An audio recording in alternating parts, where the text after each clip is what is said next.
Hey parents, Carmine here with your video review of Call of Duty Black Ops 2. Can't kill me. The Call of Duty franchise has become world famous for its fast-paced, action-oriented campaigns and infamous for its sometimes outlandish levels of violence. Its developers seem unafraid to push the envelope and include messy cinematics and sometimes painfully morally ambiguous situations. Yet it is almost impossible to avoid this series, as year after year millions of copies of the latest Call of Duty game fly off the shelves of retail stores. Call of Duty Black Ops 2 has toned down some of its more common levels of violence, but there is still plenty that will make this game earn its age rating. Black Ops 2 may be played by a younger audience, but it's definitely designed for gamers who are able to understand the difference between virtual violence and real violence, and the consequences of even attempting to commit some of the actions depicted in the game.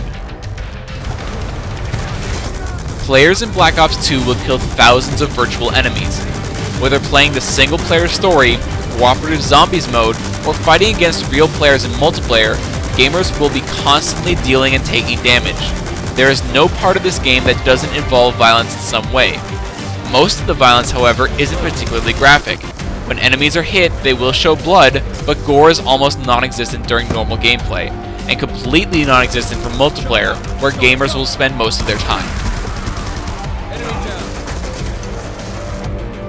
But there are plenty of occasions where the violence level will spike.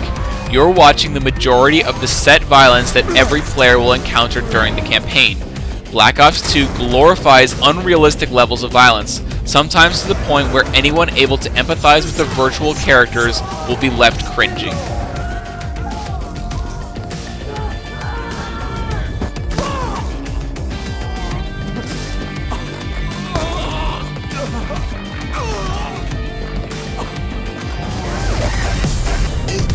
The violence levels in Black Ops 2 have decreased from the first Black Ops game, but that wasn't enough for us to give this game a lower maturity rating. As a result, we gave this game a recommended age of 18 years old. For the full written review, including the extra categories, log on to SideStoryGames.com.